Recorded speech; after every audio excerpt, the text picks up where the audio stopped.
আমাদের বলা হয়েছে এই বিয়োগফলটা বের করতে আর এটার উত্তরকে মিশ্র ভগ্নাংশে লিখতে।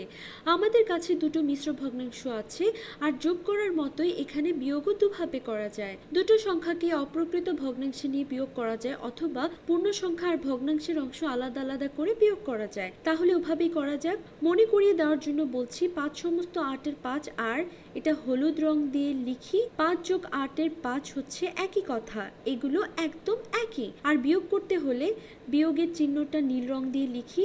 আমরা বিয়োগ করছি 2 সমস্ত 5-এর 1, কিন্তু 2 সমস্ত 5-এর 1 আর 2 যোগ 5-এর 1 একই কথা। এটা হচ্ছে 2 সমস্ত 5-এর 1-এর অর্থ। এখন যদি আমরা বিয়োগ করি তার মানে হচ্ছে আমরা 2ও বিয়োগ করছি আর 5-এর 1ও বিয়োগ করছি। আমি দুটোকে বিয়োগ করছি, তাহলে আমরা পাচ্ছি 5 যোগ 8-এর 5 আর তারপর বিয়োগ দুটোর জন্য হবে বিয়োগ 2 বিয়োগ 5-এর 1। এখন একটু সাজিয়ে লিখি।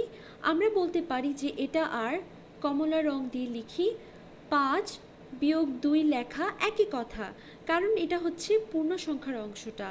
আর তারপর যোগ হবে 8-এর 5 বিয়োগ 5-এর 1। এখন 5 বিয়োগ 2 তো খুবই সোজা, এটা হচ্ছে মাত্র 3, কিন্তু 8-এর 5 বিয়োগ 5-এর 1 কত, এটা এখানে করা যাক।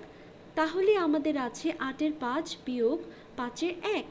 ভগ্নাংশ যোগ করার সময় যেরকমভাবে করেছিলে বিয়োগ করার সময়ও হর সমান হওয়া লাগবে। 8 আর 5 যেহেতু সমান না, আমাদেরকে এই দুটোর লসাগু বের করতে হবে। 8-এর মৌলিক উৎপাদক বের করতে চাইলে পাই 2 2 গুণ 4। 4 হচ্ছে 2 গুণ 2, তাহলে 8 হচ্ছে 2 গুণ 2 গুণ 2। এটা হচ্ছে, যদি এটাকে একেবারে মৌলিক সংখ্যা দিয়ে লেখা হয় 5 হচ্ছে খালি 5, কারণ এটা হচ্ছে একটা মৌলিক সংখ্যা। তাহলে এই দুটো সংখ্যার লসাগু এর মধ্যে একটা 5 আর 3টা 2 থাকতে হবে। অন্যভাবে বললে এটা হবে 5 গুণ 2 গুণ 2 গুণ 2, অর্থাৎ 5 গুণ 8। তাহলে লসাগু হবে, কারণ এদের মধ্যে এক ছাড়া আর কোনো সাধারণ গুণিতক নেই, তাহলে লসাগু হবে 5 গুণ 8, তার মানে লসাগু এর মান হবে 40। এখন 8 থেকে 40 পেতে হলে 5 দিয়ে গুণ করতে হবে। আমরা যদি 8কে 5 দিয়ে গুণ করি তাহলে আমাদেরকে 5কেও 5 দিয়ে গুণ করতে হবে। তাহলে আমরা পাবো 5কে 5 দিয়ে গুণ করলে 25। তাহলে আমার হর আর লব দুটোকেই 5 দিয়ে গুণ করেছি।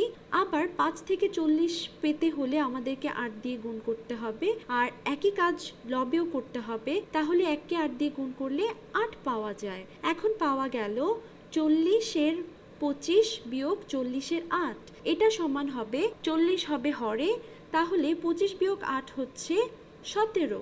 তাহলে 8-এর 5 বিয়োগ 5-এর 1 এর সমান হচ্ছে 40-এর 25 বিয়োগ 40-এর 8, আর এটা সমান হচ্ছে 40-এর 17। 17 হচ্ছে একটা মৌলিক সংখ্যা, তাই 40-এর সাথে এর কোনো সাধারণ গুণিতক নেই। অন্যভাবে বললে 40কে 17 দিয়ে ভাগ করা যায় না, তাহলে এটাই হচ্ছে লঘিষ্ঠতম আকার। তাহলে এই অংশটা, পূর্ণ সংখ্যার অংশটা হচ্ছে 3 আর ভগ্নাংশের অংশটা হচ্ছে 40-এর 17। যাক, হয়ে গেল।